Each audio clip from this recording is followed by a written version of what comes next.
siapkan hati kita untuk merenungkan firman Tuhan, dan juga mari kita siapkan hati kita untuk mengikuti sesi KKR. Dengan bersama kita kembali mengangkat satu pujian, sungguh indah. Sebagai manusia yang terbatas, kita membutuhkan seseorang yang selalu menemani, seseorang yang selalu setia dan yang selalu ada di sisi kita. Tuhan Yesus adalah seorang sahabat yang dekat dengan kita. Dia adalah pribadi yang selalu setia dan tidak pernah mengecewakan. Pengorbanannya yang sungguh mulia dan berharga melayakkan kita untuk memperoleh keselamatan. Rancangannya adalah rancangan yang sungguh indah, yaitu rancangan yang membawa damai sejahtera.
Ya teman-teman, pembawaan firman pada hari ini akan disampaikan oleh Bapak Fikar Hanslaveda.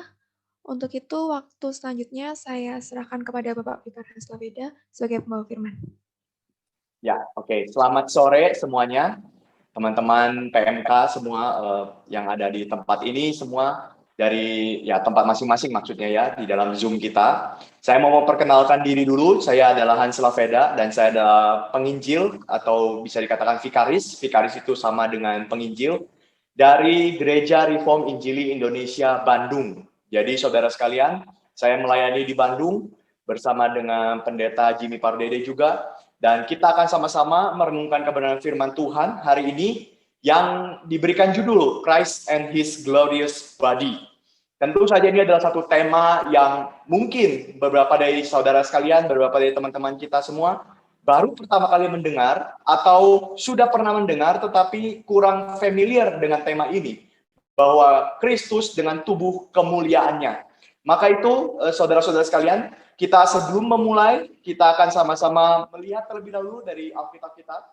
Kita akan melihat dari Filipi pasal yang ketiga, ayat yang ke-20 sampai ayat yang ke-21.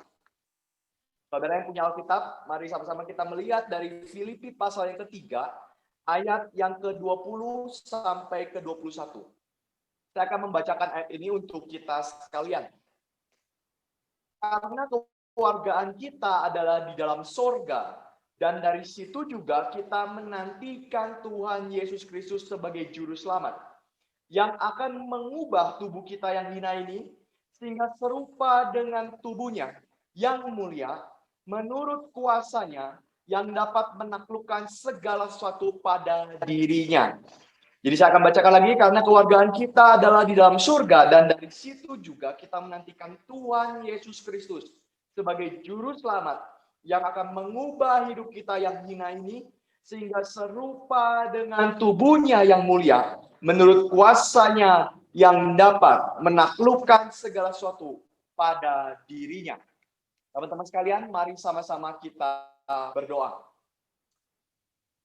Terpujilah namamu Tuhan yang telah memberikan penebusan kepada kami. Manusia yang berdosa, yang tidak layak, yang hina ini, kami ditebus oleh Tuhan. Dengan Engkau sendiri yang membayar harga yang begitu mahal. Darah-Mu yang tercurah sendiri. Kami bersyukur Bapa untuk anak-Mu yang diberikan kepada kami. Menjadi pengganti kami, menjadi penebusan bagi kami. Kami bersyukur untuk firman yang Tuhan berikan. kepada kami sehingga kami dapat membacanya. Dan ketika kami hari ini akan merenungkan kebenaran firman Tuhan, pimpin dan sertai kami. Biarlah sungguh-sungguh firman-Mu berbicara pada kami, sehingga merubah pola pikir kami yang lama, pola pikir kami yang mencintai dunia, pola pikir kami yang serupa dengan dunia ini. Tuhan tolong kami, sehingga kami semakin serupa dengan Kristus, mencintai Kristus di dalam kehidupan kami. Terima kasih Tuhan, terpujilah nama-Mu. Di dalam nama Tuhan Yesus Kristus kami berdoa kepada Bapa di surga.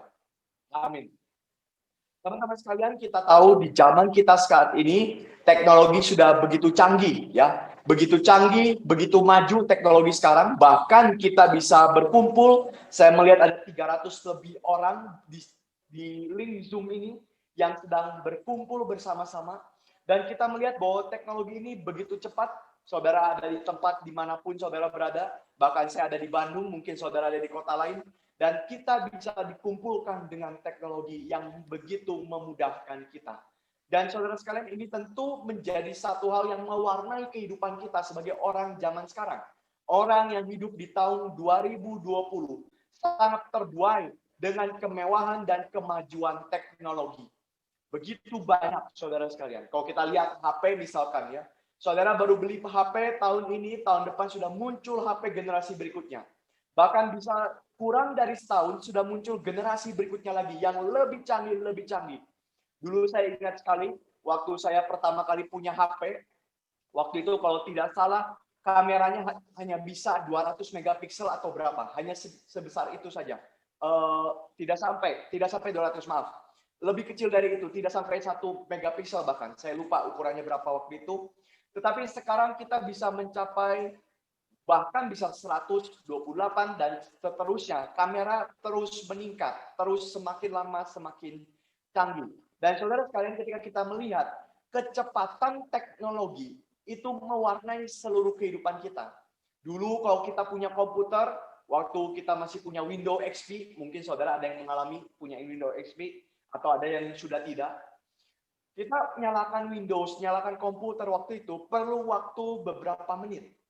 Lama untuk bisa menunggu komputer itu berjalan, komputer itu bisa nyala. Tetapi zaman sekarang, laptop hanya sekali pencet langsung bisa nyala Windows-nya, langsung bisa masuk ke Windows-nya. Maka kita lihat kecepatan teknologi memudahkan manusia untuk mendapatkan hasil yang serba cepat. Semua sekarang diukur dari nilai kecepatan di dalam teknologi. Semua dilihat dari nilai kecepatan dan keefektifan. Inilah yang membuat manusia hidup di dalam lingkungan yang serba cepat, saudara sekalian. Kita makan di makanan yang serba cepat, makanan instan misalkan, tidak lagi perlu menunggu lama. Kita punya kopi instan, mie instan, bubur instan, bihun instan, semua dibuat jadi instan. Dan kita punya juga di dalam hal-hal yang lain kita mengerjakan segala sesuatu dengan cara yang cepat sekali. Mengirim pesan sangat cepat. Dulu orang harus mengirim pesan dengan menggunakan pos, misalkan kirim pos, kirim surat. Wah, bisa berbulan-bulan baru mendapatkan balasan. Sekarang hanya satu tekan, sekali tekan saja. Maka pesan kita akan tersampai ke seluruh dunia ini. Apapun yang kita lakukan akan sampai ke seluruh dunia ini. Cepat. Semua sekarang berjalan serba cepat. Dan tentu saja, di tengah-tengah lingkungan seperti ini, di tengah-tengah manusia hidup serba cepat, manusia bisa pakai mobil, bisa pakai motor untuk segera sampai ke tempat tujuan. Manusia melakukan segala sesuatu dengan serba cepat. Ini tentu mempengaruhi pekerjaan, mempengaruhi pola pikir manusia. Kehidupan yang serba cepat ini mempengaruhi pola pikir manusia, khususnya ketika manusia memandang kehidupan. Segala sesuatu harus dibuat serba cepat. Maka saudara sekalian, teman-teman, kalau kita anak-anak muda pasti kita tahu, Wi-Fi yang lemot adalah Wi-Fi yang sangat kita benci, bukan? Kebencian atau misalkan hal yang prioritas yang utama dari orang-orang zaman sekarang adalah Wi-Fi, salah satunya kebutuhan utama. Jadi kita mencari Wi-Fi yang cepat. Kalau ada Wi-Fi cepat, kita akan mau di sana, duduk di sana, kemudian kita mengerjakan tugas di sana, dan sebagainya.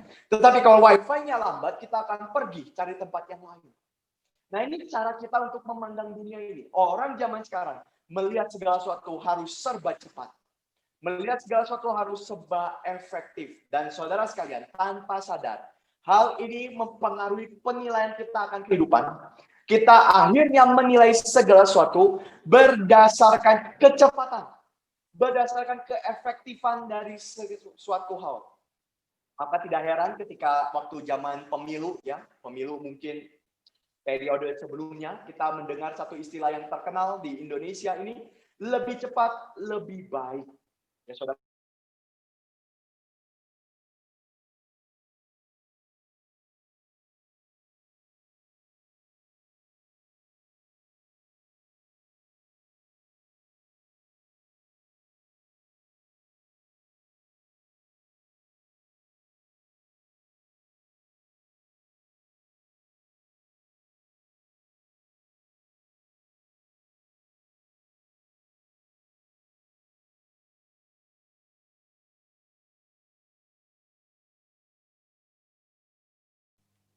Ya teman-teman, sepertinya Bapak Fikar jaringannya terganggu. Kita tunggu sebentar ya teman-teman.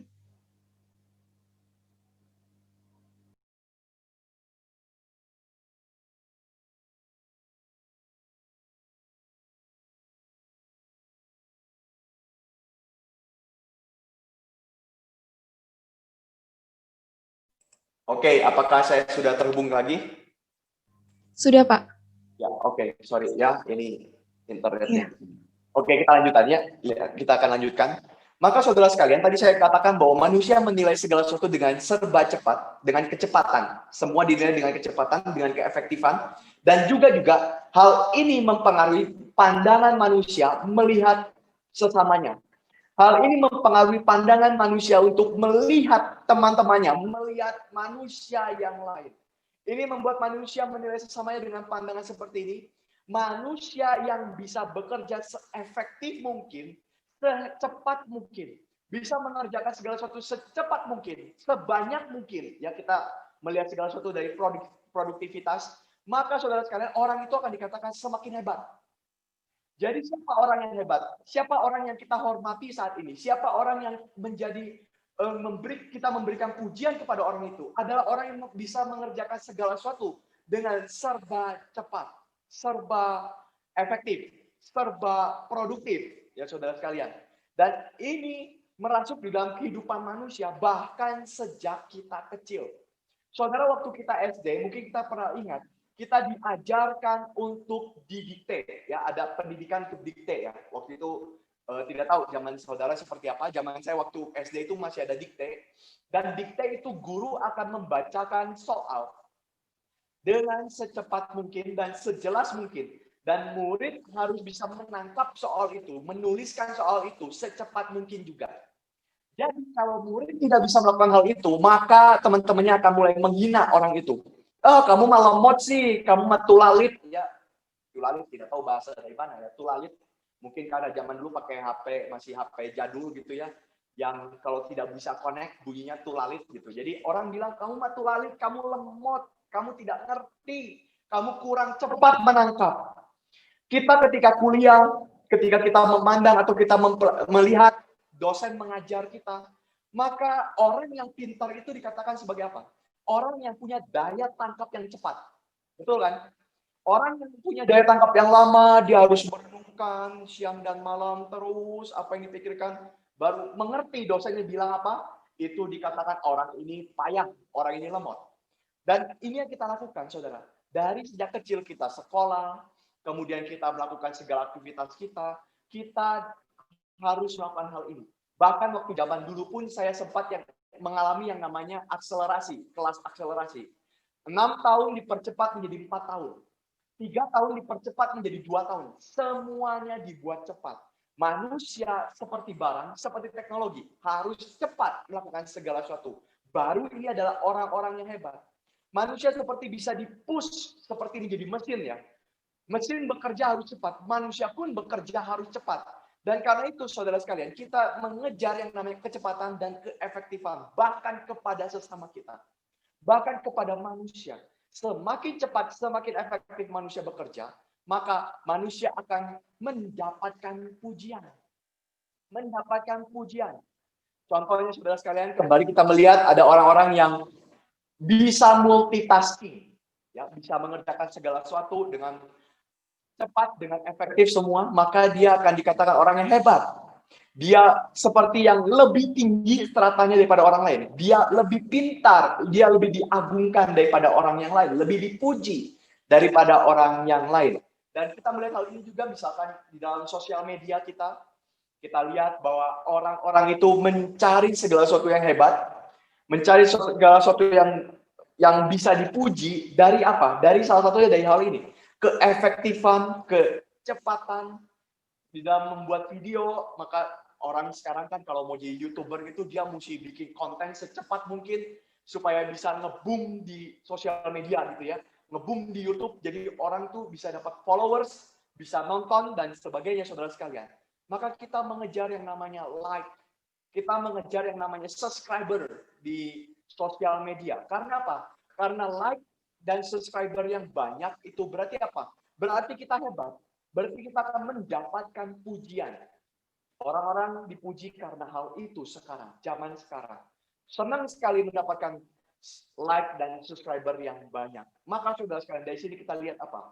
Manusia mengejar terus kecepatan, keefektifan untuk mendapatkan pujian, mendapatkan kemuliaan, mendapatkan pujian dari hal itu. Dan saudara, tanpa sadar, ketika kita hidup di zaman seperti ini, ketika kita hidup di konteks seperti ini, saudara perhatikan, term kemuliaan itu, term pujian itu yang ada di otak kita, masuk ke dalam pikiran kita. Kita berpikir tentang kemuliaan itu. Apa artinya kemuliaan? Kemuliaan itu adalah suatu hal yang bisa diperjuangkan. Kemuliaan itu adalah suatu hal yang bisa diraih. Suatu hal yang bisa dicapai. Kenapa? Karena hidup kita di zaman sekarang seperti itu. Kita mencapai kemuliaan dengan cara apa? Kita semakin lama semakin cepat. Kita berusaha sehebat mungkin, sebisa mungkin, seefektif mungkin, secepat mungkin untuk mendapatkan pujian. Dan itu, term kemuliaan itu, kalimat atau pengertian kemuliaan itu yang kita bawa ketika kita membaca Alkitab. Maka saudara sekalian, ketika saudara membaca Alkitab, melihat ada istilah kemuliaan Allah, apa yang saudara pikirkan? His glory, kemuliaan Allah. Ketika kita membaca Alkitab, misalkan di dalam Roma pasal ketiga ayat yang ke-23, nanti kita akan buka juga ayat itu. Semua orang telah kehilangan kemuliaan Allah. Kita akan berpikir, oh iya memang. Kita kan memang manusia berdosa. Kita kehilangan kemuliaan Allah. Artinya kehilangan kemuliaan Allah itu apa? Kita tidak bisa apa-apa. Saudara perhatikan ya. Jadi term kemuliaannya di situ. Kemuliaan berarti suatu hal yang bisa kita kejar, berarti suatu hal yang bisa kita capai, suatu hal yang bisa kita raih dari diri kita sendiri. Maka ketika kita berkata kita tidak punya kemuliaan, berarti apa? Berarti kita orang yang payah. Kita tidak bisa capai itu. Kita tidak bisa kerja itu. Manusia yang lemah tidak bisa melakukan apapun. Itu pemikiran kita. Ketika manusia dikatakan kehilangan kemuliaan Allah. Maka kita perlu siapa? Kita perlu Kristus. Kenapa kita perlu Kristus? Karena Kristus akan mengembalikan kemuliaan Allah kepada kita. Kristus akan mengembalikan kemuliaan kepada kita. Sehingga apa? Saudara perhatikan. Ini yang sangat berbahaya sekali. Term kemuliaan masuk itu. Ketika Tuhan memberikan kemuliaan kepada kita, berarti apa? Kita berpikir bahwa kita bisa melakukan segala sesuatu. Kenapa bisa begitu? Karena kemuliaan sudah diberikan kepada kita. Kristus memampukan kita untuk melakukan segala sesuatu. Kristus memampukan kita untuk mengerjakan apa yang kita inginkan. Dengan beriman, dengan percaya pada Tuhan, percaya pada Kristus, kita pasti bisa melakukan hal itu. Tetapi saudara perhatikan, ini adalah pikiran yang sangat asing di dalam Alkitab. Tuhan tidak pernah mengatakan, aku kembalikan kemuliaan manusia melalui Kristus kepada manusia, agar manusia bisa melakukan segala sesuatu. Tidak. Tidak pernah dikatakan di dalam Alkitab. Saudara bisa cari ayatnya. Tidak pernah dikatakan di dalam Alkitab. Kemuliaan Kristus diberikan agar manusia bisa mengerjakan segala sesuatu. Agar manusia bisa melakukan segala sesuatu. Agar kemuliaan itu menjadi tanda bahwa manusia sekarang sudah multitasking. Tidak pernah dicatat. Tidak pernah dikatakan seperti itu. We can do anything with Jesus. Saudara sekalian, tidak pernah ada dikatakan seperti itu di dalam Alkitab. Karena apa? Karena pikiran kita tentang kemuliaan Tuhan yang sudah kacau. Kita ikut dengan dunia ini. Kemuliaan berarti mencapai sesuatu. Kemuliaan berarti kemampuan untuk mencapai sesuatu. Tetapi Kristus, Alkitab mengatakan, bukan itu. Definisi kemuliaan tidak seperti itu di dalam Alkitab. Bahkan kalau kita punya definisi kemuliaan seperti itu, saudara perhatikan, kita sedang menghina kemuliaan Tuhan. Kita sedang menghina kemuliaan Tuhan ketika kita punya definisi kemuliaan Tuhan memampukan kita mengerjakan segala sesuatu. Kita sedang menghinanya, saudara sekalian. Karena kemuliaan Tuhan lebih hebat dari itu. Kemuliaan Tuhan lebih jauh daripada itu. Kemuliaan Tuhan bukan hanya sebatas memampukan manusia untuk melakukan segala sesuatu, bukan. Saudara sekalian, pernah pikirkan tidak? Kadang-kadang kita lucu melihat film Aladin seperti itu ya. Saudara mungkin ada yang dulu pernah nonton film Aladin. Saudara, kita lucu melihat film Aladin dan kita mengatakan bahwa Aladin ini adalah film yang bercerita tentang fiksi, suatu hal yang tidak mungkin terjadi. Mana ada di dunia ada jin seperti itu? Mana ada di dunia bisa memberikan keinginan-keinginan hanya dengan petikan jari saja? Tidak mungkin. Saudara nonton film Aladin, saudara berpikir ini fiksi. Tetapi tanpa sadar, saudara menghidupinya di dalam iman saudara. Kita menghidupinya di dalam iman saudara. Melalui apa? Kita perlakukan Kristus, Tuhan kita, sebagai jin. Kita perlakukan Allah kita sebagai pembantu kita. Yang ketika kita meminta segala sesuatu daripadanya, Kristus harus memampukan kita melakukan hal itu. Kita paksa Tuhan. Kita jadikan Tuhan pembantu kita yang harus menuruti apa yang saya inginkan. Maka kita terus berteriak, kita beriman pasti dapat, kita beriman pasti dapat. Saudara sedang paksakan Tuhan mendapatkan apa yang saudara inginkan. Saudara sedang paksakan Tuhan melakukan hal itu. Dan tentu saja, bukankah ini kita menghina kemuliaan Tuhan? Kemuliaan Tuhan hanya dijadikan pelengkap bagi hidup saya. Saudara, kita tidak seperti itu. Maka kita akan langsung melihat kemuliaan Tuhan di dalam Alkitab. Alkitab menyatakan kemuliaan Tuhan melampaui semua ini. Saudara sekalian, manusia mendapatkan kemuliaan dari kekuasaan, dari kepopuleran, dari kehebatan, dari kekuatan. Tetapi saudara sekalian, bagi dunia ini, kemuliaan adalah segala kehebatan yang bisa diciptakan. Dunia ini melihat kemuliaan bisa didapat.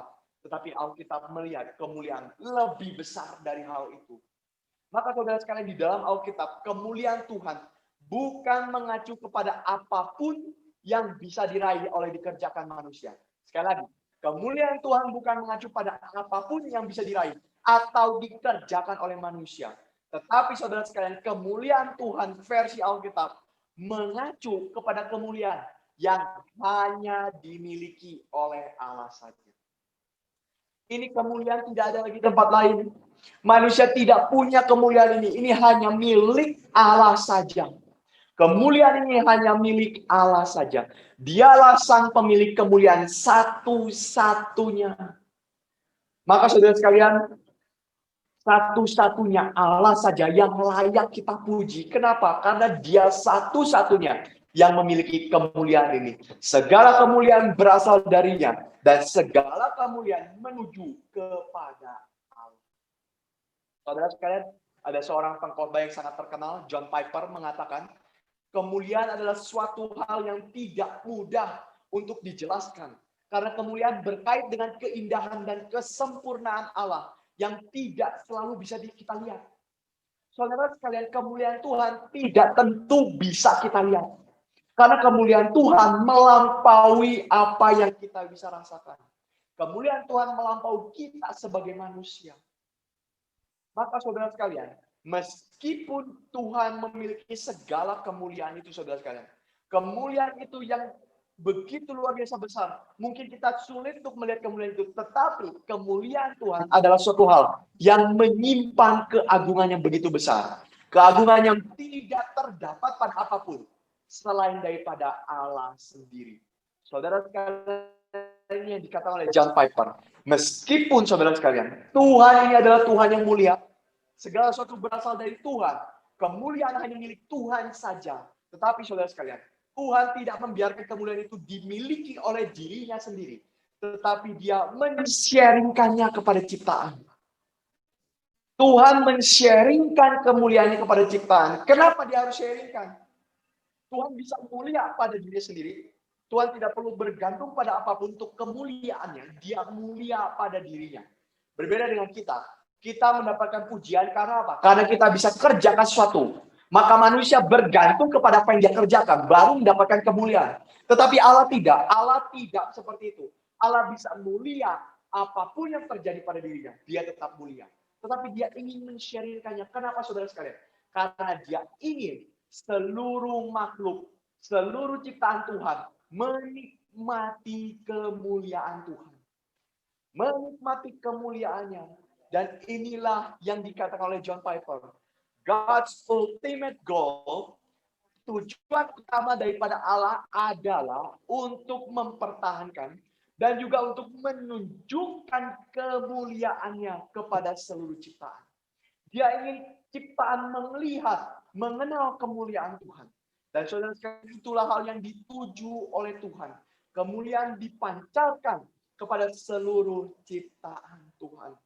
Maka saudara sekalian, penciptaan adalah tanda Tuhan ingin men-sharingkan seluruh kemuliaannya kepada ciptaan. Kita menyatakan bahwa seluruh ciptaan Tuhan memancarkan kemuliaan Tuhan. Saudara, ini bukan saja manusia, tetapi seluruhnya. Pohon-pohonan, semua binatang, gunung, lautan, seluruh ciptaan memancarkan kemuliaan Tuhan. Seperti yang dikatakan di dalam Mazmur. Mazmur mengatakan bahwa seluruh ciptaan menceritakan tentang kemuliaan Tuhan. Seluruhnya. Karena Tuhan yang bagikan kemuliaannya kepada ciptaan. Supaya ciptaan menikmati kemuliaannya itu, saudara sekalian. Dan ketika seluruh ciptaan memancarkan kemuliaan Tuhan, kemuliaan yang di-sharingkan itulah yang menunjukkan keakraban Tuhan dengan ciptaan. Saudara, Tuhan begitu percaya kepada ciptaan, maka Tuhan men-sharingkan kemuliaannya kepada ciptaan.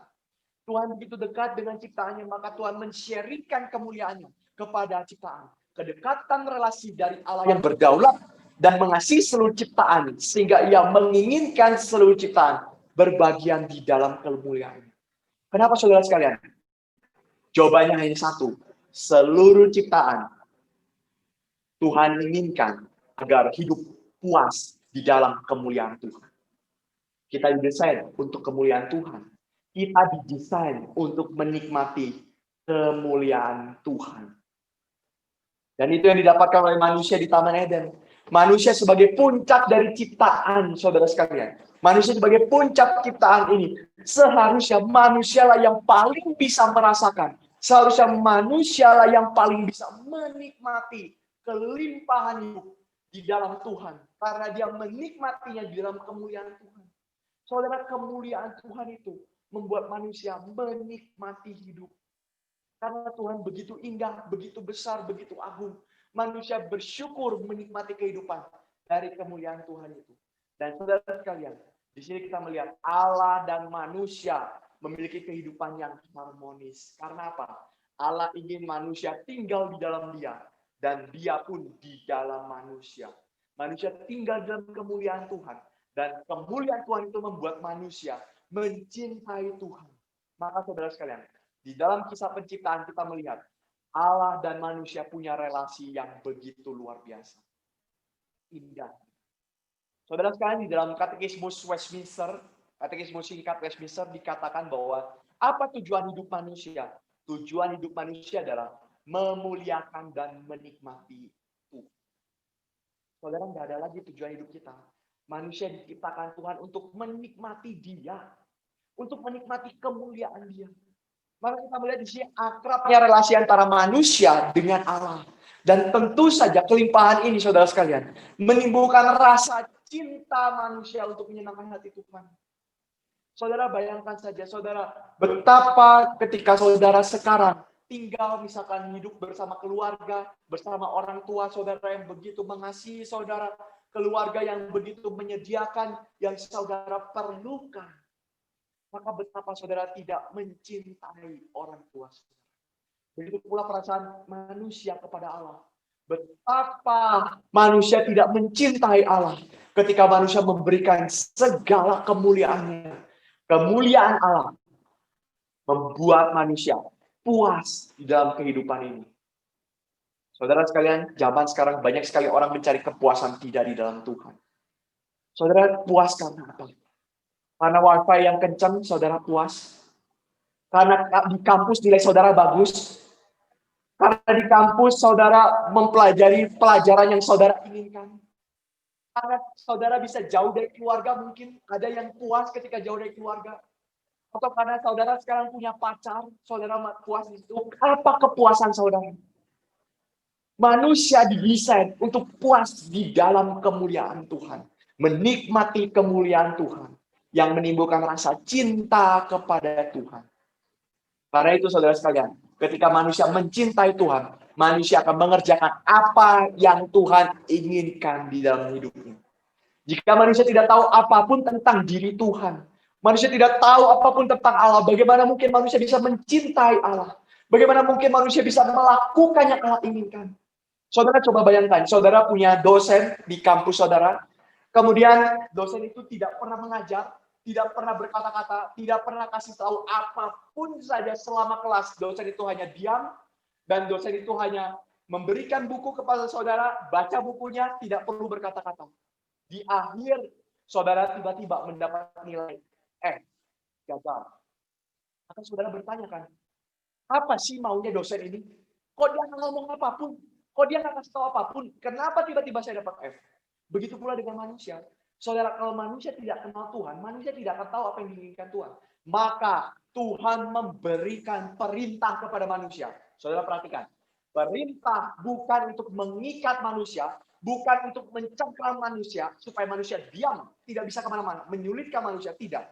Tapi Tuhan bukakan perintah kepada manusia, supaya manusia tahu dan mengenal Allah seperti apa. Saudara, manusia sekarang bisa tahu Allah suka ini, Allah senang ini, Allah tidak suka ini, Allah tidak senang ini, Allah tidak suka membunuh, Allah tidak suka berzina. Dari mana? Dari perintah yang Tuhan berikan. Maka saudara, dengan hati yang mau menyenangkan Tuhan, manusia pasti melakukan segala sesuatu yang diinginkan oleh Tuhan, yang diperintahkan oleh Tuhan. Saudara, seorang tokoh reformator bernama John Calvin mengatakan, peraturan itu bukan untuk menekan atau mengikat manusia. Hukum Taurat bukan untuk itu. Tetapi untuk membuat manusia hidup berlimpah di dalam kemuliaan Allah. Semakin lama semakin mengenal Allah. Saudara semakin hidup berlimpah di sana. Itu yang dikerjakan oleh manusia yang pertama saat itu. Yang dikerjakan oleh Adam.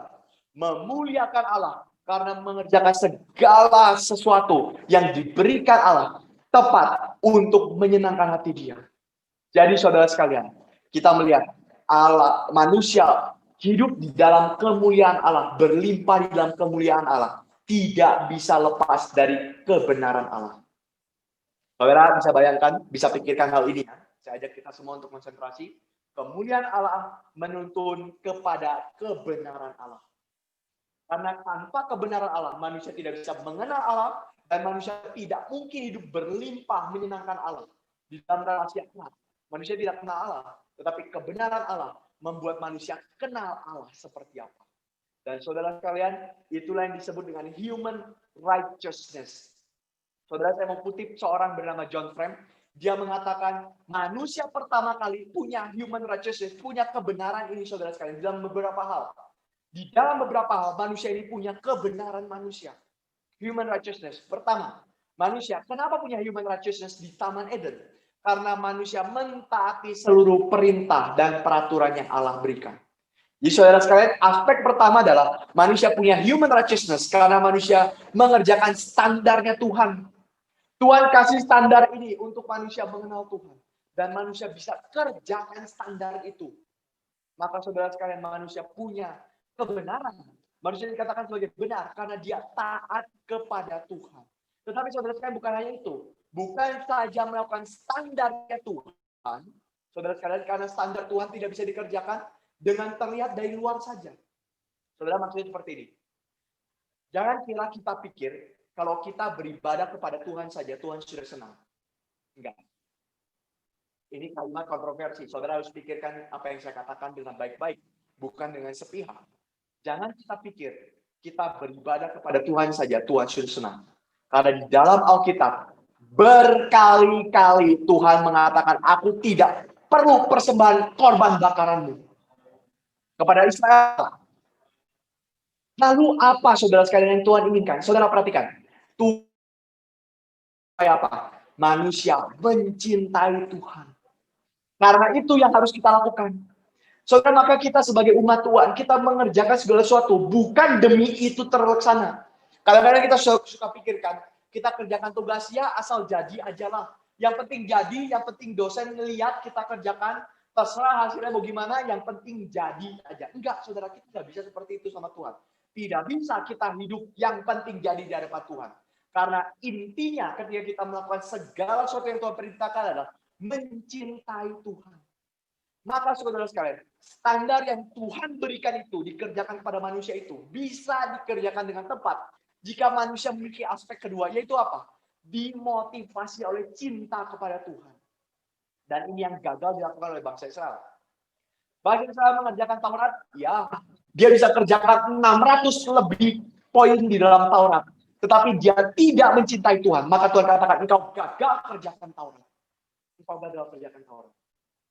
Saudara sekalian, mencintai Tuhan memotivasi hidup kita untuk mengerjakan perintah-perintah Dia. Saudara, kalau saudara punya pacar, kemudian pacar minta ini, minta itu, minta belikan ini, minta belikan itu, saudara pasti akan belikan, bukan? Karena saudara mencintai. Tetapi saudara sekalian,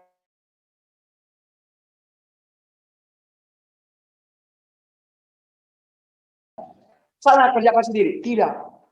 Saudara mencintai, maka saudara apapun ditembus. Ada orang yang mengatakan ya, tai kucing pun dimakan. Kalau sudah bicara tentang cinta, saudara sekalian. Semua dilakukan karena apa? Mencintai. Saudara bisa lakukan itu kepada pacar saudara, tapi kenapa saudara tidak mau lakukan itu kepada Tuhan? Berapa banyak orang Kristen hitung-hitungan sama Tuhan? Tuhan, saya sudah begini sama Tuhan, sudah begitu sama Tuhan, sudah kasih ini sama Tuhan, sudah kasih itu sama Tuhan. Mana yang Tuhan berikan pada saya? Saudara, keterlaluan sekali. Tuhan akan mengatakan, nyala engkau, karena engkau mengerjakan segala sesuatu itu, bukan dengan cinta. Bukan dengan cinta pada Tuhan. Maka saudara sekalian, ini hal yang kedua.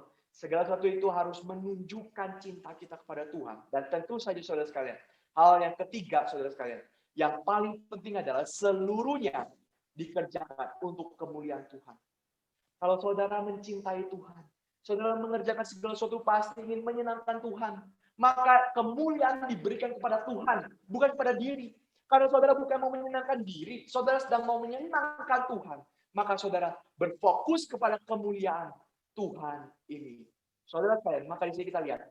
Tanpa mencintai Tuhan, saudara dan saya tidak mungkin memuliakan Tuhan. Ini serius. Alkitab berkata bukan saja saudara berkata, oh aku percaya pada Tuhan, aku cinta Tuhan. Tapi hidupmu tidak menunjukkan cinta pada Tuhan. Omong kosong. Tuhan akan buang, akan enyahkan kita. Karena kita tidak mencintai Tuhan. Jangan pikir Tuhan bisa ditipu. Mata Tuhan tertuju kepada kita. Saudara sekalian, tanpa cinta Tuhan, tidak mungkin kita memuliakan Dia. Maka ini 3 hal, saudara sekalian. Manusia punya kebenaran, karena manusia mengerjakan segala sesuatu dengan tepat. Manusia punya kebenaran, karena manusia mengerjakannya dengan cinta. Manusia punya kebenaran, karena manusia memuliakan Tuhan. 3 hal ini ada di dalam hidup manusia pertama. Maka manusia pertama hidup di dalam kemuliaan Tuhan, menikmati kemuliaan Tuhan. Tapi sayangnya saudara sekalian, kita tahu, semua hal ini tidak bertahan lama. Karena ketika manusia jatuh dalam dosa, semua ini bergeser. Ketika manusia jatuh dalam dosa, manusia melanggar 3 hal ini. Yang pertama saudara sekalian, taat. Standar Tuhan dijalankan, manusia tidak menjalankan standar Tuhan karena dosa. Manusia melanggar dan melawan kehendak Tuhan. Tuhan katakan tidak boleh makan yang ada di tengah. Tapi manusia katakan tidak. Siapa yang bisa atur hidup saya? Saya mau atur hidup saya sendiri. Berapa banyak anak muda Kristen sekarang mengatakan itu kepada Tuhan. Tuhan, jangan ikut campur. Tuhan, hanya hari Minggu saja saya urusan sama kamu ya. Hanya hari Minggu saja sudah cukup.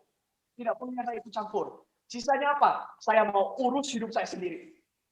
Apapun saya tentukan sendiri. Alkitab, omong kosong. Buang saja Alkitab. Saudara lihat, betapa kita tidak mencintai Tuhan.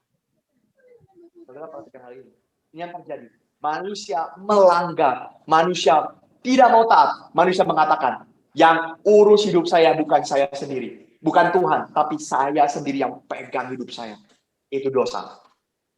Mereka hanya bisa menaati keinginan dosa. Saudara sekalian, seorang bernama Wayne Grudem mengatakan, dosa itu adalah kegagalan. Perhatikan, dosa itu adalah kegagalan untuk confirm dengan hukum-hukum Tuhan di dalam segala apapun yang manusia lakukan. Saudara coba pikirkan, apakah hidupmu confirm dengan hukum Tuhan? Apakah engkau bisa confirm dengan hukum Tuhan? Saudara sekalian, kalau tidak, engkau sedang berdosa, tidak taat kepada Tuhan. Dan saudara sekalian, ketidaktaatan itu membuat manusia gagal menjalankan standar Tuhan. Bukan saja itu, ketidaktaatan, dosa, membuat manusia benci Tuhan. Maka di dalam Alkitab jelas sekali dikatakan manusia yang tadinya akrab berelasi dengan Tuhan, sekarang mereka mencintai dunia. Mereka tidak mau Tuhan, mereka buang Tuhan. Dan saudara sekalian, inilah yang dikatakan kehilangan kemuliaan Allah. Jadi saudara sekalian, kehilangan kemuliaan bukan berarti ya saya memang bodoh, memang saya payah, memang saya tidak bisa apa-apa. Tetapi saya masih bisa tetap hidup. Tidak saudara sekalian. Kehilangan kemuliaan Allah berarti apa? Saudara dan saya tidak menempatkan Allah pada posisi yang paling utama di dalam hidup kita. Kita tidak mau menempatkan Allah. Karena fokus kita hanya untuk diri sendiri. Fokus kita hanya untuk dunia ini. Kita mencari segala sesuatu untuk dunia. Bukan untuk memuliakan Tuhan. Tetapi untuk ketenangan saya. Untuk kepopuleran saya. Untuk ke harkat dan martabat saya. Untuk harta saya sendiri. Maka coba saudara sekarang. Saya mau bertanya pada saudara. Kenapa saudara pilih kuliah di fakultas yang sekarang saudara masuk? Apa jawabannya? Banyak orang yang pengen masuk di kuliah. Kenapa? Karena ini paling bergengsi. Kampus ini paling bergengsi. Karena di kampus ini saya bisa belajar hal yang menguntungkan saya. Karena ini yang saya suka. Karena ini bisa menghasilkan uang untuk saya. Karena ini untuk dan segala macam alasan-alasan. Tapi pernahkah saudara berpikir dalam hidup saudara? Saudara kuliah untuk memuliakan Tuhan. Pernahkah ada di dalam benak saudara memikirkan hal itu? Bukan karena sayang. Bukan untuk saya. Tapi saudara mengatakan, saya akan memuliakan Tuhan di dalam bidang yang saya pelajari kali ini. Saudara sekalian, manusia sudah berdosa, kehilangan kemuliaan Tuhan. Manusia kehilangan kebenaran Tuhan. Manusia gagal dan dosa menghancurkan diri kehidupan manusia. Ketika manusia mencintai Tuhan, menikmati hidup kemuliaan Tuhan, di dalam kemuliaan Tuhan. Sekarang manusia berubah, bergeser. Menjadi hidupnya berusaha untuk menikmati kemuliaan dunia ini. Saudara, saya mau bertanya. Apakah di dalam dunia ada kemuliaan? Di dalam dunia tidak ada kemuliaan. Seluruh ciptaan ini punya kemuliaan? Punya. Siapa yang kasih? Tuhan yang kasih, saudara sekalian. Seluruh ciptaan ini kemuliaan hanya dari Tuhan. Ketika mereka berusaha untuk melepaskan kemuliaan itu, mereka berusaha membuang Tuhan. Mereka menerima seluruh tawaran dunia ini. Kita sebagai orang Kristen terima seluruh tawaran dunia ini. Maka kita hidup di dalam kehancuran. Tetapi kita tidak sadar kita hancur. Saudara, dosa itu bukan hanya berarti saudara bunuh orang itu dosa. Ya betul itu dosa. Saudara mencuri itu dosa. Ya betul itu dosa. Tapi bukan hanya itu. Yang lebih berbahaya apa? Pikiran saudara yang dikendalikan oleh dosa untuk kemuliaan diri sendiri. Saudara tidak sadar itu. Tapi dosa begitu mengikat kita. Dan dosa ini akan terus menggerogoti kita. Self-destruction. Dosa itu selalu bersifat self-destruction, menghancurkan diri sendiri. Dosa tidak membuat manusia hidup di dalam kemuliaan, menikmati kemuliaan. Karena dosa akan terus menekan manusia, memperhamba manusia, menekan manusia sehingga manusia melakukan apa yang diinginkan dosa saja.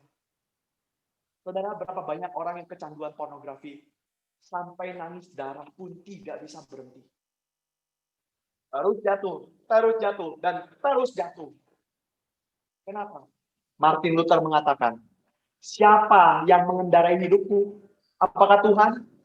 Kalau Tuhan yang mengendarai hidupmu, pasti Tuhan akan membawa engkau mencintai Dia. Tapi kalau dosa yang mengendarai hidupmu, lihat, kau tidak bisa main-main dengan dosa. Dosa tidak bisa main-main, saudara. Dan tanpa hidup di dalam kemuliaan Allah, manusia sudah kehilangan kemuliaan Allah. Tanpa hidup di dalam kemuliaan Allah, manusia sudah lepas dari track yang seharusnya. Saudara, mungkin saudara di sini ada yang punya iPad, atau saudara di sini setidaknya ada yang punya laptop. Dan saudara bayangkan seperti ini, lepas dari track seharusnya itu apa? Laptop saudara dijadikan talenan untuk potong roti, potong wortel, potong daging. Saudara bisa bayangkan apa yang terjadi. Apakah laptop didesain untuk itu? Tidak. Apakah laptop bisa melakukan itu? Semakin lama akan semakin hancur, bukan? Kalau laptop dipakai untuk melakukan hal itu, itulah dosa yang menggerogoti hidupmu. Semakin lama dosa akan membuat hidupmu semakin hancur. Dan hebatnya iblis apa? Kita tidak merasa hancur. Saudara, pendeta Sibentong pernah mengatakan ini. Apakah orang yang mengatakan saya tidak sakit jantung, padahal dokter memvonis dia sakit jantung, bisa lepas dari sakit jantungnya? Saudara bisa lepas dari sakit jantung ketika saudara mengatakan saya tidak sakit jantung. Demi nama Yesus, saya tidak sakit jantung. Tetapi fakta mengatakan saudara sakit jantung. Dan dosa adalah fakta. Saudara sudah diikat oleh dosa. Maka Roma 3 ayat 23 jelas sekali mengatakan bahwa semua manusia telah berbuat dosa dan telah kehilangan kemuliaan Allah. Kenapa bisa hilang kemuliaan Allah? Karena dosa. Manusia kehilangan kemuliaan Allah di sini. Tentu saudara sekalian, bukan kemuliaan yang akan didapat nanti, bukan kemuliaan yang akan kita dapat setelah kita mencapai kekekalan nanti, kita sampai ke surga. Bukan. Ini bukan bicara kemuliaan itu. Tetapi di sini sedang berbicara tentang arah dan tujuan manusia sekarang. Sudah bukan lagi untuk menikmati relasi yang erat dengan Tuhan. Relasi itu sudah rusak karena dosa. Manusia tidak lagi mengasihi Allah. Akhirnya mengabaikan Allah, melupakan Allah. Karena godaan dunia ini terlalu besar. Saudara, Charles Spurgeon mengatakan, kita melupakan Kristus di dalam hidup kita. Karena apa? Karena terlalu banyak hal di dalam dunia ini yang mencuri perhatian kita. Dosa dunia ini memberikan begitu banyak hal sehingga kita sulit mengingat Tuhan. Kesenangan dunia ini terlalu mengikat hidup kita. Dan itu menarik manusia untuk hidup di dalam kemuliaan yang fana, kemuliaan yang sementara, kemuliaan yang palsu dari dunia ini. Hanya terlihat mulia, tetapi berakhir, berujung kepada kebinasaan. Maka saudara sekalian, pola pikir, cara hidup kita, hati kita, seluruh kehidupan kita yang sesat, membuat manusia menjadikan dunia dan semua isinya kemegahan. Sehingga saudara sekalian, manusia terus berusaha keras mencari kemuliaan di dunia ini. Kita cari kemuliaan di dunia, kenapa? Karena kita hanya difokuskan kepada dunia. Kita mencintai dunia ini. Tapi saudara sekalian, Alkitab mengatakan, Alkitab tidak pernah mengatakan bahwa dosa itu hanya masalah perilaku saja. Saudara sekalian perhatikan, Alkitab tidak pernah mengatakan dosa itu hanya masalah perilaku. Bukan masalah baik dan jahat saja. Tetapi saudara sekalian, ini berbicara mengenai arah hidup kita. Maka saudara tidak bisa kasih kebaikan sama Tuhan dan mengatakan, saya bisa diselamatkan karena Tuhan kasih. Karena saya kasih kebaikan sama Tuhan. Tidak bisa. Ini masalah arah hidup kita. Manusia rusak total. Tidak ada satupun yang mencari Allah. Maka saudara sekalian di dalam Mazmur pasal yang ke-53. Mazmur 53 ayat yang ketiga, saudara sekalian di sana dikatakan, tidak ada seorang pun yang memiliki jalan mencari Allah. Karena semua manusia telah bejat, telah rusak. Saudara, manusia tidak bisa dengan perbuatan baiknya mencari Allah. Manusia berusaha sebesar mungkin, segiat mungkin, sekuat mungkin. Manusia tidak bisa mencari Allah. Saudara sekalian, ini fakta yang sangat menyedihkan. Manusia ciptaan Tuhan, ditopang oleh Tuhan. Tapi sekarang manusia berontak melawan Tuhan. Apakah manusia bisa mengatakan, saya mau pergi jauh dari Tuhan? Apakah sekarang manusia bisa mengatakan, saya lepas hubungan saya dengan Tuhan? Banyak orang-orang ateis mengatakan, tidak ada Allah. Tapi saudara sekalian, itu tidak merubah fakta bahwa Allah ada dan sedang menghakimi dia. Maka saudara sekalian, terserah.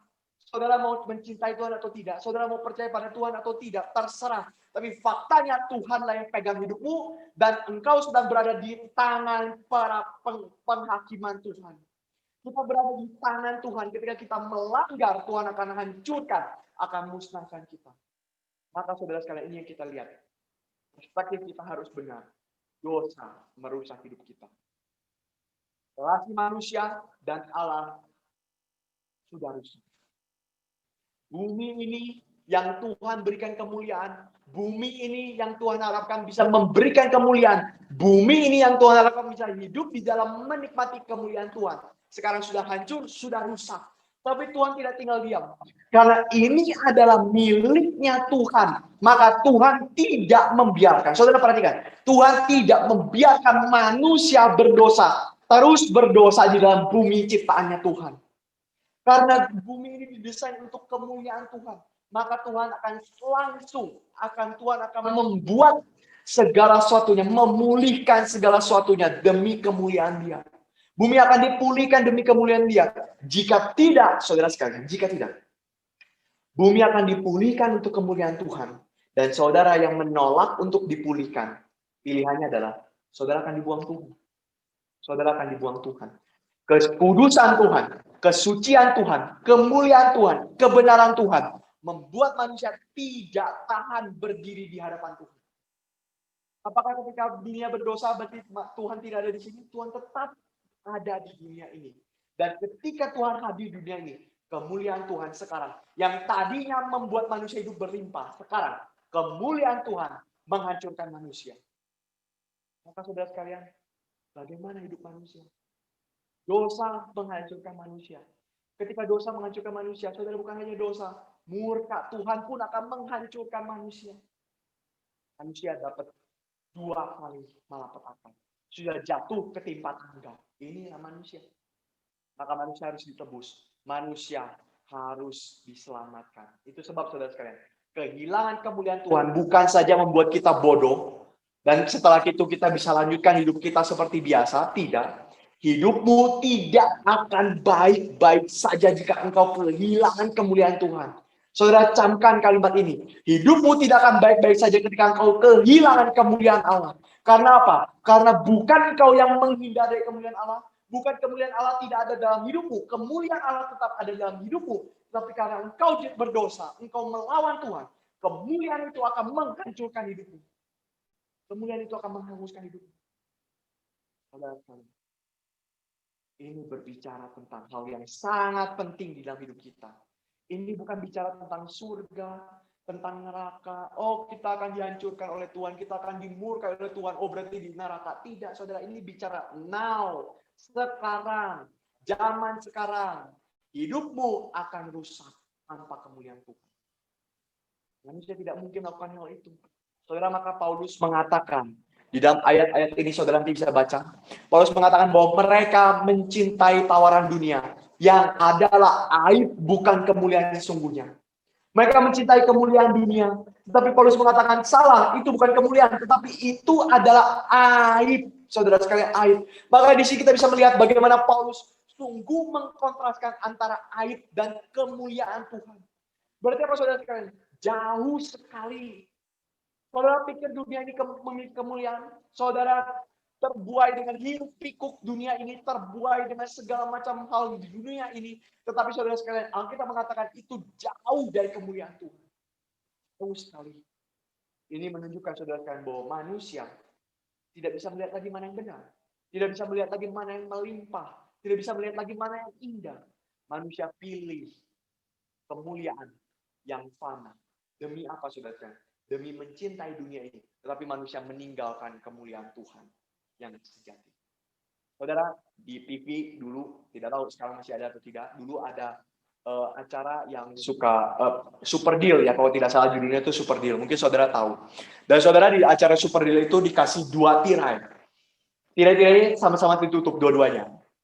Silakan pilih. Mau pilih yang mana? Yang satu dapat mobil, yang satu lagi dapat zong, gitu ya, dapat zong. Maka saudara sekalian, manusia, orang biasanya pikir tirai nomor 2 misalkan ya. Tirai nomor 2. Yakin tirai 2? Ya, yakin tirai 2 karena gini dan lain sebagainya saudara sekalian. Maka ketika tirai 2 dibuka, Ternyata apa? Aduh, dapat zong, saya dapat zong. Saudara sekalian, ini sedikit saja ya, saudara, saya harapkan bisa bayangkan. Saya maksudkan dari ini apa, saudara? Dari sini saya maksudkan begini. Saudara, kita sering buta. Tidak tahu mana yang indah. Kita pikir Tuhan itu memuakkan. Baca Alkitab itu membosankan. Beribadah itu membosankan, apalagi secara virtual. Sudah tidak perlu ibadah. Kita terus berusaha untuk mencari kemuliaan dunia. Kita sudah buta. Kita tidak lihat, padahal kemuliaan Tuhan lebih agung, jauh daripada semua kemuliaan dunia ini. Kemuliaan dunia ini palsu. Maka saudara sekalian, manusia yang tidak punya kemuliaan Tuhan sekarang menjadi manusia yang dihancurkan, akan hancur. Dan manusia perlu Kristus memberikan teladan. Manusia perlu Kristus karena manusia tidak punya harapan. Sekali lagi, manusia tidak punya harapan. Bukan manusia baik-baik saja tanpa Kristus. Kristus membantu kita melakukan hal yang sudah tepat. Tetapi saudara sekalian, manusia sama sekali tidak ada harapan. Kristus memberikan teladan kepada kita dengan cara apa, saudara sekalian? Dia sendiri mengosongkan dirinya dan turun ke dalam dunia ini. Saudara sekalian, Kristus yang menjadi kemuliaan sejati di surga itu, kemuliaan yang setara dengan Allah. Kristus punya segala macam kemuliaan itu, saudara sekalian. Dia rela merendahkan dirinya menjadi manusia yang sudah kehilangan kemuliaan. Kristus begitu mengosongkan dirinya, bahkan dia sampai mati di atas kayu salib. Saudara bayangkan, Kristus mati di atas kayu salib. Ini semua tentu memalukan. Salib itu adalah aib yang paling besar. Orang yang sudah disalibkan, biasanya orang itu tidak mau didatangi oleh keluarganya. Siapa orang itu? Itu bukan keluarga saya. Itu bukan kenalan saya tidak kenal orang itu. Salib begitu memalukan, tetapi Kristus sungguh-sungguh datang untuk disalib. Apa kemuliaan yang tersimpan dari salib? Saudara pernah bayangkan tidak? Sekarang salib menjadi kebanggaan. Dulu salib menjadi satu hal yang paling hina. Apa kebanggaan di balik salib? Tapi justru saudara sekalian, semua aib yang besar itu, justru saudara sekalian, di sini rahasianya. Kematian Kristus di atas kayu salib adalah kematian yang membawa kemuliaan. Karena apa? Karena Kristus melakukan kehendak Bapa. Saudara, balik lagi ke 3 hal tadi ya. Saya mau ingatkan kembali ke 3 hal tadi. Di sini kita lihat, Kristus sebagai Adam kedua, sebagai manusia kedua, melakukan ketiga hal tadi dengan sempurna. Pertama, Kristus mentaati kehendak Bapa. Dia mencapai standar kebenarannya Bapa. Dia menjalankan itu, saudara sekalian. Dia melakukan segala itu bukan karena untuk diri, tetapi Kristus melakukan hal itu untuk mencintai Tuhan.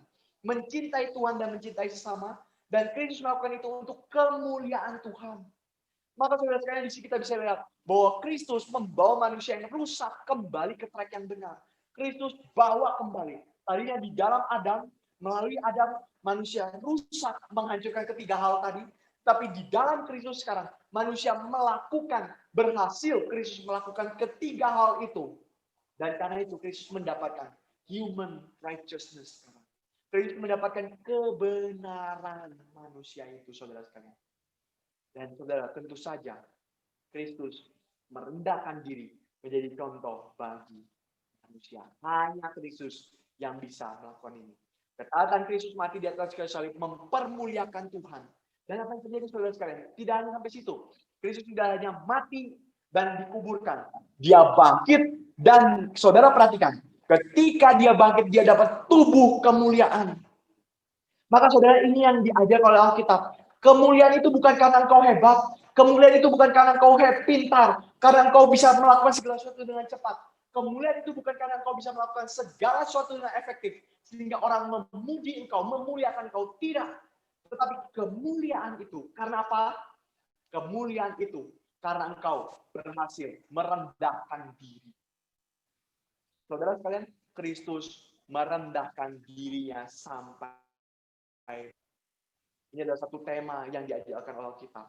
Yang membawa kita, Kristus akhirnya ditinggikan. Karena Kristus mau merendahkan diri, Kristus akhirnya ditinggikan. Dia mendapatkan tubuh kemuliaannya. Dia mendapatkan tubuh kemuliaan itu. Dia diberikan tubuh kemuliaan itu. Dan itu mewakili apa, saudara sekalian? Itu menandakan dia bersatu dengan manusia. Saudara, ingat yang tadi lagi yang saya tekankan. Relasi Allah dan manusia dipersatukan melalui apa?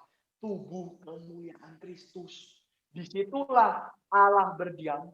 Disitulah manusia secara sempurna berdiam. Maka itu mempersatukan antara manusia Dan Kristus mempersatukan itu. Sehingga apa, saudara sekalian? Sehingga tidak mungkin lagi dunia menarik manusia. Tidak mungkin lagi dunia membuat manusia mencintai dunia. Tetapi sekarang, hubungan antara manusia dan Allah tidak mungkin terpisahkan. Manusia akan mencintai Allah karena manusia hidup di dalam Kristus. Dan di dalam Kristus kita dipersatukan dengan Allah. Saudara sekalian, ini tidak ada di agama lain. Betapa indahnya, betapa mulianya persatuan ini. Jadi saudara sekalian, keinginan manusia untuk membawa diri dari keadaan mati itu tidak bisa membawa manusia menjadi hidup. Tetapi ketika Allah yang membawa manusia, meskipun manusia dalam keadaan mati, manusia akan hidup. Dihidupkan, mendapatkan tubuh kemuliaan Tuhan. Inilah sebab relasi antara Allah dan manusia, saudara sekalian, bisa dipulihkan. Kristus memperdamaikan kita. Dan dengan demikian kita kembali akrab dengan manusia, dengan Allah. Karena apa? Karena tubuh kemuliaan Kristus menjadi tanda kita dipersatukan dengan Allah. Ini adalah hal yang dimulai, saudara sekalian. Ketika tubuh Kristus, kemuliaan Kristus ini, kita jangan berpikir ini adalah hal yang dimulai nanti, bukan. Tetapi ini yang dimulai sekarang. Maka saudara sekalian, saya mau masuk ke ayat yang kita baca tadi, saudara sekalian. Dari background ini, saya mau masuk pada ayat yang dibaca. Bahwa semua hal itu membuat Paulus memberikan contoh kepada Kristus. Mari teladani Kristus. Kemuliaan bukan dicapai dengan kehebatan dan kekuasaan, bukan. Tapi dalam merendahkan diri, mengosongkan diri, menghidupkan cerita Kristus di dalam kehidupan kita. Menghidupkan cerita Kristus yang mengosongkan diri, rela dianiaya di dalam kehidupan kita. Sehingga apa, saudara sekalian? Ketika kita melakukan hal itu, kita melakukannya dengan cinta Tuhan. Kita melakukannya dengan ketaatan kepada Tuhan. Kristus memampukan kita menikmati kasih Allah yang membawa pengharapan. Karena Kristus dipermuliakan. Saudara sekalian, apa bentuk kemuliaan yang kita dapatkan? Kita pun nanti akan dapat tubuh kemuliaan yang baru. Apakah tubuh kemuliaan ini? Tubuh kemuliaan ini bukan tubuh yang berarti beda sama sekali dengan tubuh yang sekarang. Tidak. Tubuh kemuliaan ini bukan tubuh yang sangat jauh dari tubuh yang sekarang atau yang sangat berbeda, tidak. Tetapi ini adalah tubuh kemuliaan yang tidak lagi merasakan dampak dosa. Inilah yang menjadi pengharapan orang Kristen berjuang di dunia ini. Saudara, di dunia ini kita mengerjakan perintah Tuhan. Kita berusaha semampunya. Kenapa? Kita mau memuliakan Tuhan. Saudara dan saya mencintai Tuhan, maka kita mau mempermuliakan Tuhan. Tetapi saudara sekalian, selama kita berada di dunia ini, usaha kita akan terus terganggu oleh dosa. Dosa terus berusaha menjatuhkan kita. Dosa terus berusaha mengganggu kita. Tetapi saudara sekalian, pengharapan kita akan mendapatkan tubuh kemuliaan nanti di sana. Kita akan dipersatukan dengan Allah. Dan dosa tidak bisa lagi ganggu kita. Sekarang kita masih bisa berdosa. Sekarang kita masih bisa jatuh dalam dosa. Tetapi nanti tidak mungkin lagi kita berdosa. Karena kita sudah sempurna. Maka Paulus mengatakan, saudara sekalian, kita sebagai warga kerajaan sorga. Apa maksudnya warga kerajaan sorga? Saudara, ini konteks sedikit dari kitab Filipi ya.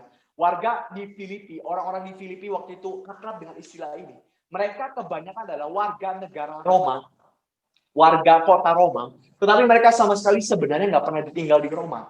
Jadi itu hanya seperti surat, seperti panggilan saja mereka warga Roma. Tetapi mereka sama sekali tidak pernah tinggal di Roma. Lalu saudara sekalian, ketika mereka tidak tinggal di Roma, mereka tinggal di Filipi. Mereka harapkan suatu saat lagi mereka bisa sampai ke Roma. Suatu saat lagi mereka bisa tinggal hidup di Roma. Dan apa yang mereka lakukan di Filipi? Apakah mereka di Filipi menjadi warga Filipi? Tidak. Saudara sekalian, di Filipi mereka berlaku seperti warga Roma. Walaupun mereka tidak pernah ke Roma, tapi mereka berlaku seperti warga Roma. Dan itu adalah kehidupan saudara dan saya. Kita warga negara surga, kita sudah dijanjikan tubuh kemuliaan di surga. Oke, berarti kita tunggu sampai ke surga. Tidak, Tuhan tidak katakan itu. Tuhan tidak katakan kita tunggu ke surga, baru kita menjadi bertobat dan tidak. Tetapi saudara sekalian, itu sudah dimulai dari di dunia ini.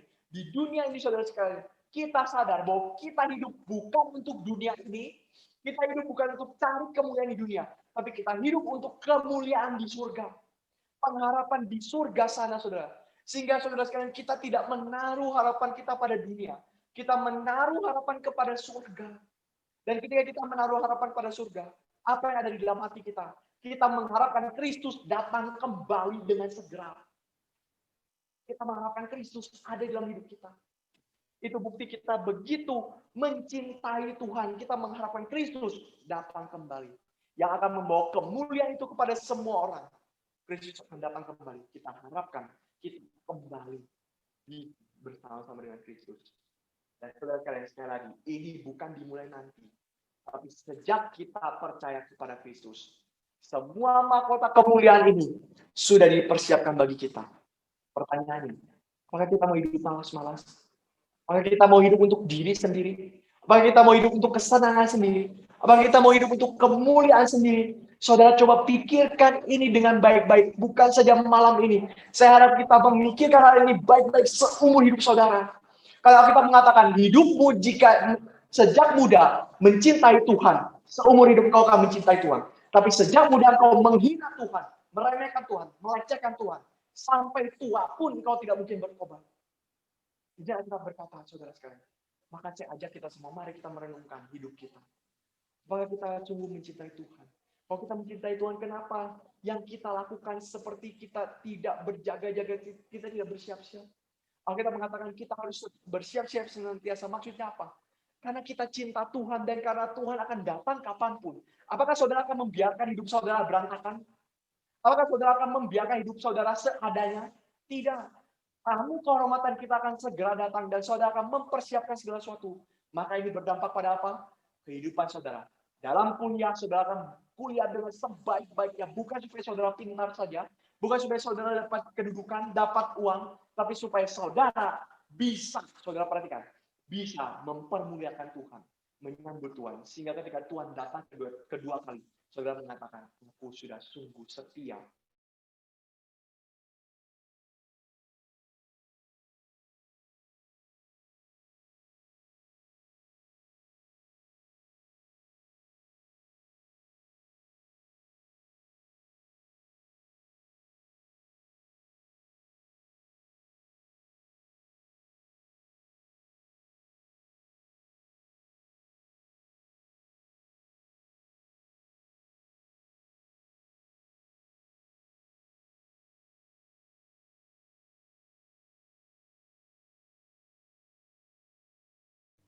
Ya, teman-teman, mungkin jaringan dari Bapak Vikaris masih terganggu. Kita tunggu sebentar ya, teman-teman.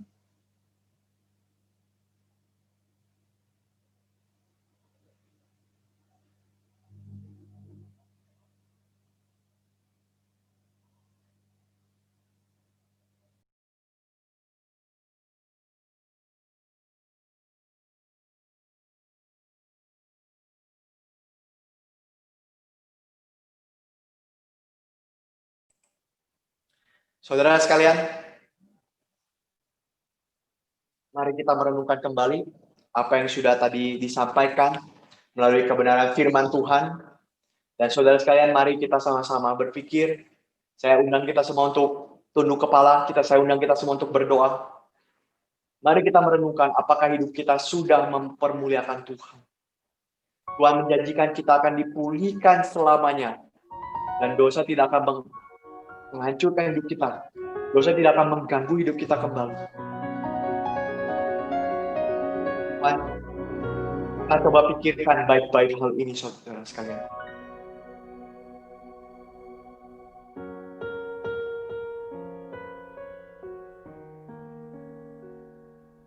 Jangan terus mengeraskan hati.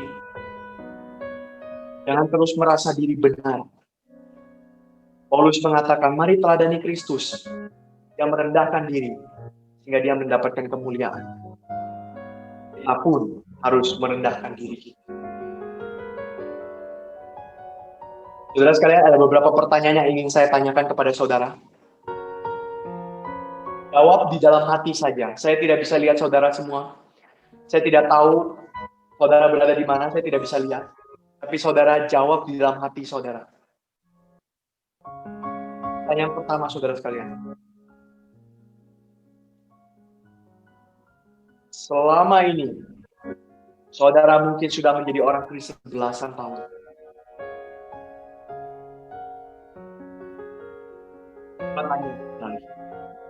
Apakah Apakah engkau sungguh-sungguh sudah menerima Kristus di dalam hidupmu? Apakah engkau sungguh-sungguh sudah percaya kepada Kristus? Apakah sungguh-sungguh tujuan hidupmu bukan untuk yang lain, hanya untuk Kristus saja dipermuliakan dalam hidup? Coba tanya pertanyaan ini kepada hidupmu, saudara. Apakah engkau sudah menerima Kristus sebagai Tuhan dan Juru Selamat satu-satunya? Bukan salah satu, bukan separuh, sebagian. Enggak, saudara, satu-satunya dan seutuhnya.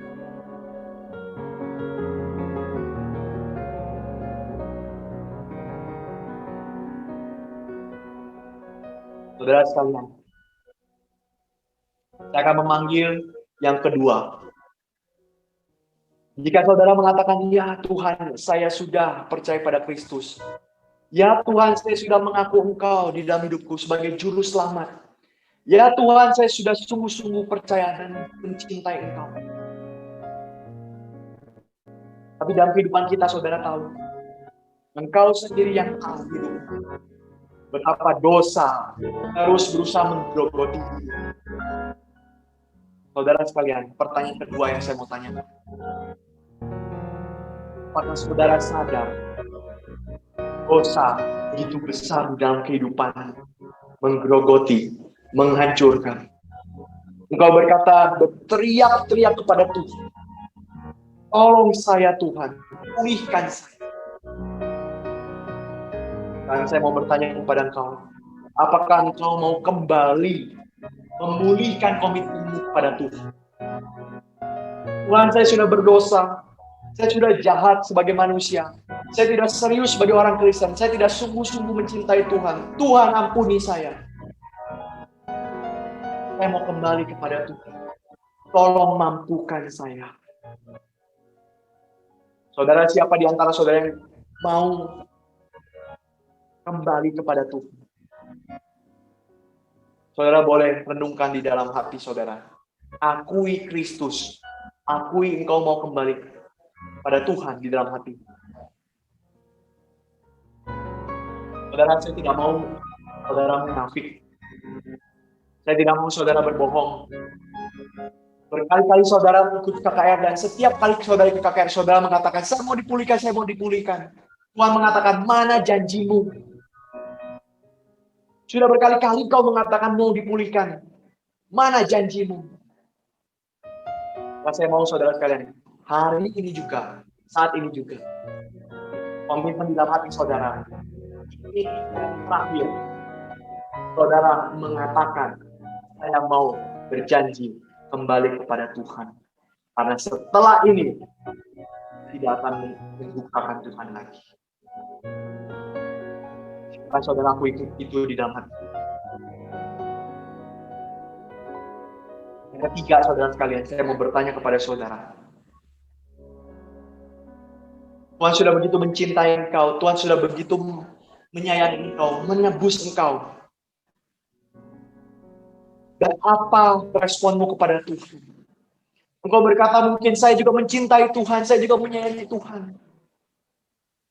Tetapi Tuhan berkata, siapa yang mau mengikut aku, dia harus menyangkal diri, harus memikul salib. Tuhan mau keutuhan seluruh hidup kita.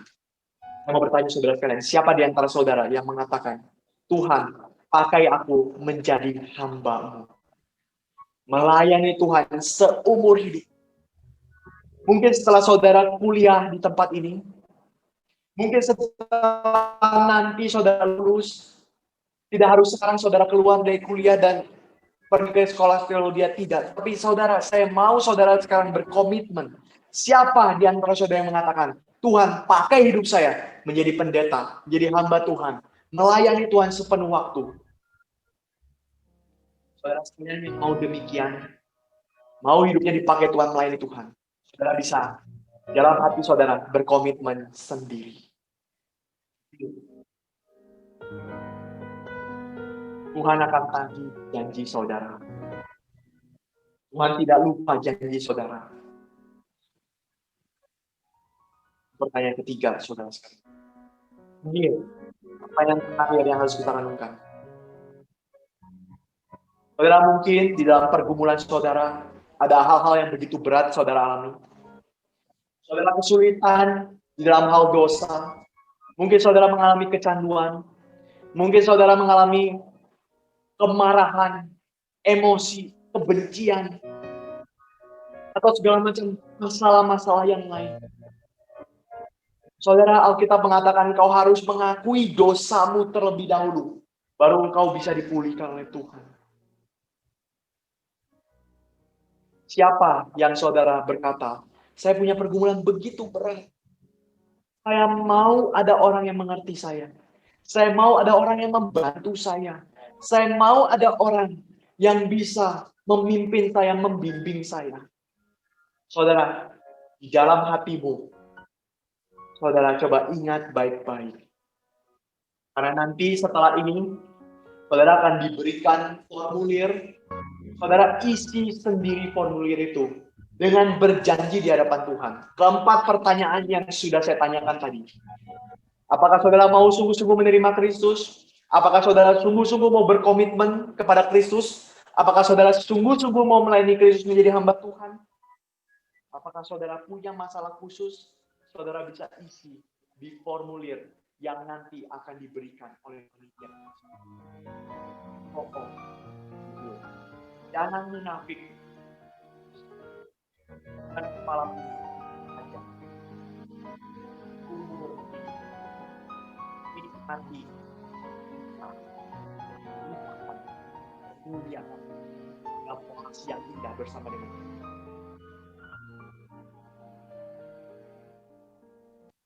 Saudara sekalian, mari saya undang kita semua untuk berdoa. Bapa di surga, kami sungguh bersyukur untuk anugerah, untuk kasih, untuk pertolongan yang Tuhan berikan. Engkau menebus kami, manusia yang begitu hina, manusia yang begitu celaka. Kami berusaha merusak hubungan kami dengan Tuhan. Kami berusaha menjauhkan Tuhan dari hidup kami. Tetapi Tuhan tidak pernah jauh. Karena Tuhan selalu menyertai kami. Tuhan, kami bersyukur untuk anugerah-Mu. Kami bersyukur Kau memulihkan kami, sehingga kami memiliki relasi yang indah dengan Tuhan. Kemuliaan Tuhan diberikan kepada kami, bukan karena kehebatan kami, tetapi karena Tuhan sendiri yang melimpahinya kepada kami. Kami bersyukur Tuhan, Kau memberikan teladan, mengikut Kristus adalah merendahkan diri. Ampuni kami Tuhan, ketika kami begitu banyak berdosa, mendukai Tuhan. Kami terlalu banyak mementingkan diri kami sendiri. Ampuni kami Tuhan. Kami mau kembali kepada Engkau. Kami mau berkomitmen sungguh-sungguh melayani Engkau. Kami mau sungguh-sungguh mencintai Tuhan di dalam kehidupan kami. Ajar kami melakukan hal itu. Sehingga di dalam hidup kami hanya untuk memuliakan Tuhan saja. Tolong pakai hidup kami memuliakan Engkau Tuhan. Tolong pakai kami untuk mempermuliakan, mengagungkan Tuhan di dalam seluruh kehidupan kami. Tuhan tolong pimpin dan sertai kami. Terima kasih Tuhan. Berkati setiap teman-teman kami, saudara-saudara kami yang mengambil keputusan. Tuhan pimpin, berkati setiap janji, setiap komitmen, setiap keputusan yang mereka sudah ambil. Tuhan pimpin mereka menjalankan semua itu untuk menyenangkan hati Tuhan saja. Berkatilah semua. Berkati juga saudara-saudara yang akan mungkin menuliskan masalah-masalah yang mereka mau dibimbing, mereka mau mendapatkan pembinaan lebih lanjut. Tuhan tolong pimpin. Roh Kudus-Mu bekerjalah dengan firman Tuhan. Biarlah kakak-kakak pembimbing, biarlah semua yang dibimbing dapat dibawa kepada kebenaran firman Tuhan. Bukan kepada hikmat manusia, bukan kepada pengetahuan, kepada pengalaman manusia, tetapi kembali kepada firman Tuhan yang menghiburkan kami. Tuhan tolong pimpin dan sertai setiap kami semua yang ada di tempat ini. Terpujilah nama-Mu Tuhan. Di dalam nama Tuhan Yesus Kristus kami berdoa kepada Bapa di surga. Amin.